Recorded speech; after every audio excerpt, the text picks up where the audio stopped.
But it happens. When the U.S. bombed Iraq back in 1991, the price of oil went from $13 to $40 a barrel, for Christ's sake. Now, we couldn't wait for the bomb to start raining down on Saddam Hussein.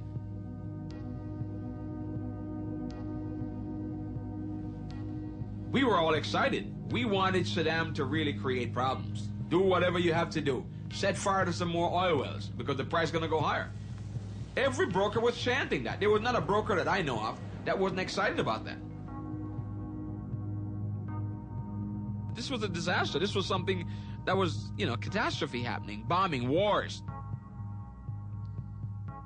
In devastation, there is opportunity. The pursuit of profit is an old story, but there was a time when many things were regarded either as too sacred or too essential for the public good to be considered business opportunities. They were protected by tradition and public regulation.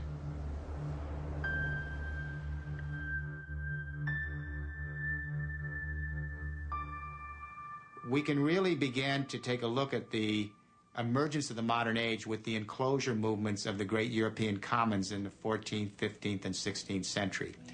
Medieval life was a collectively lived life. It was a brutish, nasty affair, but there was a collective responsibility. People belonged to the land did not belong to people. And in this European world, people farmed the land in a collective way because they saw it as a commons. It belonged to God. And then it was administered by the church, the aristocracy, and then the local manors as stewards of God's creation. Beginning with Tudor England, we began to see a phenomenon emerge, and that is the enclosure of the great commons by parliamentary acts in England and then in Europe.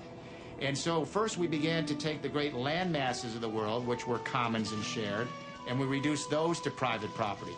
Then we went after the oceans, the great oceanic commons, and we created laws and regulations that would allow countries to claim a certain amount of water outside their coastal limits for exploitation. In this century, we went after the air, and we divided it into air corridors that could be bought and sold for commercial traffic for airplanes. And then, of course, the rest is history.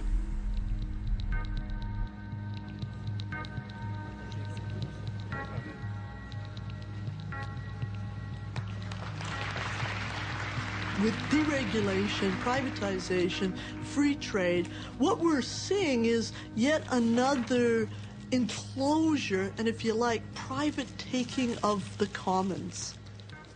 One of the things I find very interesting in our current debates is this concept of who creates wealth. That wealth is only created when it's owned privately. What would you call clean water, fresh air, a safe environment? Are they not a form of wealth? And why does it only become wealth when some entity puts a fence around it and declares it private property? Well, you know, that's not wealth creation, that's wealth usurpation. Over the centuries, we have put more and more things in that public realm, and lately, just lately, in the last, let's say, 3 or 4 decades, started pulling them out again. So, firefighters, for instance. This man needs the fire department. Firefighters started as private companies.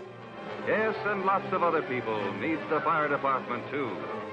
And if you didn't have the medallion of a given firefighter brigade on your house and it was on fire, those firefighters would just, ride on by because you didn't have a deal.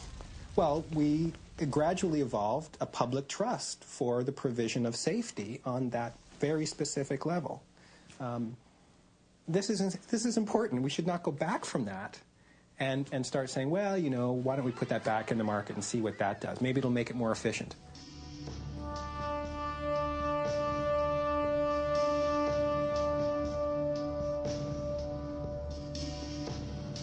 Privatization does not mean you take a public institution and give it to some nice person. It means you take a public institution and give it to an unaccountable tyranny.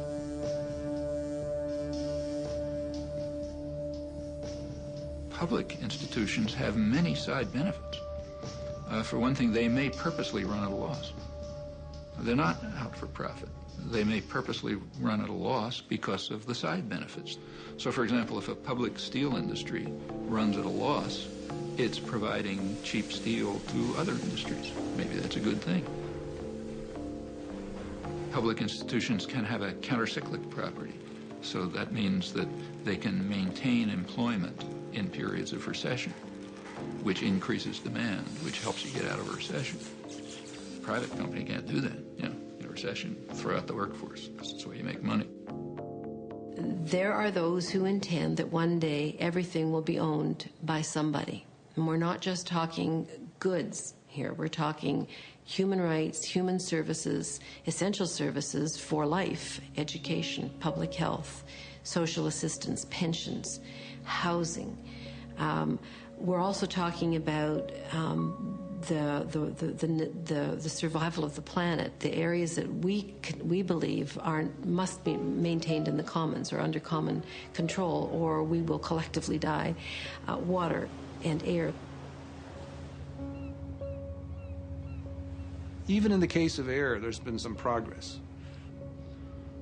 And here the idea is to say, look, we can't avoid the dumping of carbon dioxide. We can't avoid the dumping of sulfur oxides. At least we can't at the moment afford to stop doing that. So we're dumping a certain amount of stuff into the environment. So we're going to say, with the current tonnage of sulfur oxides, for example, we will say that is the limit, and we'll create permits for that amount. We'll give them to the people who've been doing the polluting, and now we will permit them to be traded. And so now, there's a price attached to polluting the environment. Now, wouldn't it be marvelous if we had one of those prices for everything? It sounds like you're advocating private ownership of every square inch of the planet. Absolutely. Every cubic foot of air, water. It sounds outlandish to say we want to have the whole universe, the whole of the earth owned. That doesn't mean I want to have Joe Bloggs owning this square foot, but it means that the interests that are involved in that stream are owned by some group or by some people who have an interest in maintaining it. And that, that is not such a loony idea. It's in fact the solution to a lot of these problems.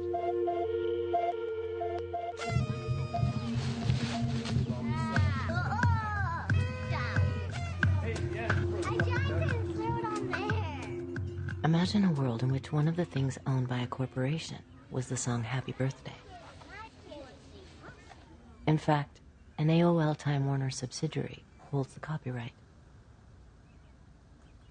In the past, it has demanded over $10,000 to allow you to hear anyone sing this popular song in a film.